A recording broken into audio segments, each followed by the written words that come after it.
साहसी बंदर का जादुई जंगल। एक समय की बात है। एक छोटा सा बंदर था जिसका नाम चिंटू था। चिंटू बहुत ही नटखट और साहसी था। वह हमेशा नए नए रोमांच की खोज में लगा रहता था। चिंटू एक बड़े और घने जंगल में रहता था जिसे लोग जादुई जंगल कहते थे। इस जंगल में अनेक रहस्यमयी बातें थी जिन्हें जानने के लिए हर कोई उत्सुक रहता था। एक दिन चिंटू ने अपनी खोज को अपने मित्रों के साथ साझा किया। मित्रों ने कहा, पर खोज करोगे कैसे?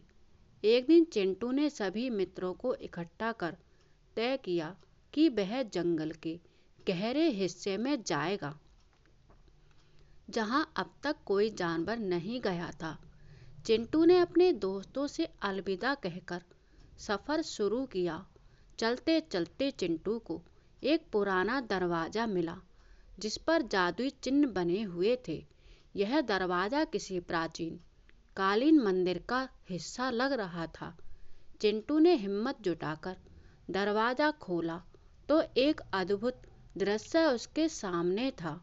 दरवाजे के भीतर एक और दुनिया थी जहां चिंटू ने कई जादुई प्राणियों को देखा।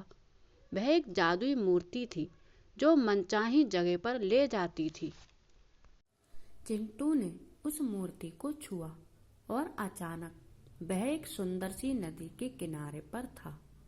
नदी के पास एक सुनहरी मछली थी जिसने चिंटू से कहा, मैं तुम्हें एक विशेष रहस्य बता सकती हूँ, पर तुम्हें मेरी मदद करनी होगी। चिंटू ने सहर्ष उसकी मदद करने की बात कह दी। सुनहरी मछली ने बताया कि नदी के उस पार एक बड़ा खजाना है, लेकिन उसे पाना किसी महापुरुष के बस की बात नहीं। चिंटू ने अपनी हिम्मत दिखाई और नदी के उस पार जाने का फैसला किया। नदी को पार करते ही चिंटू ने देखा कि वहां एक विशाल पेड़ के नीचे एक चमचमाती चीज छिपी हुई थी।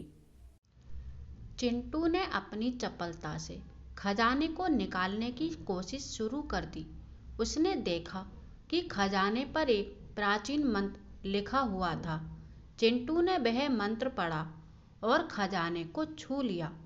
तभी एक रोशनी का फव्वारा निकला और एक जादुई प्राणी प्रकट हुआ।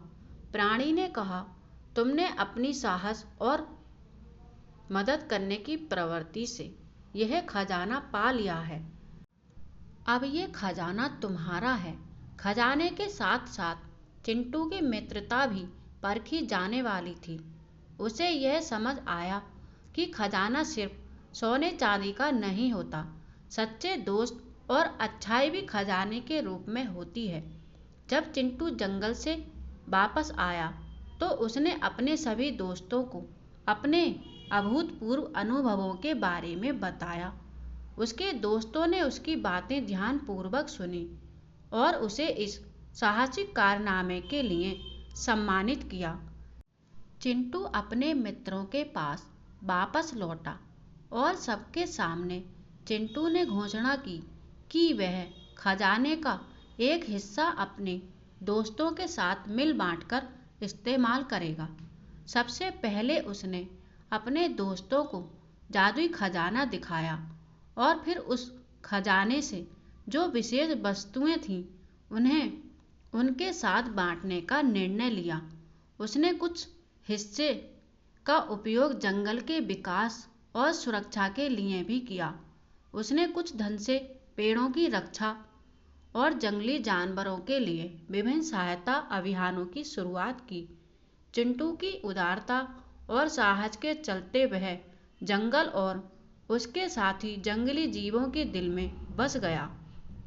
अब हर कोई उसे एक महानायक के रूप में देखता था जिसने न केवल साहस का परिचय दिया बल्कि अपने दोस्तों और जंगल के भले के लिए काम किया।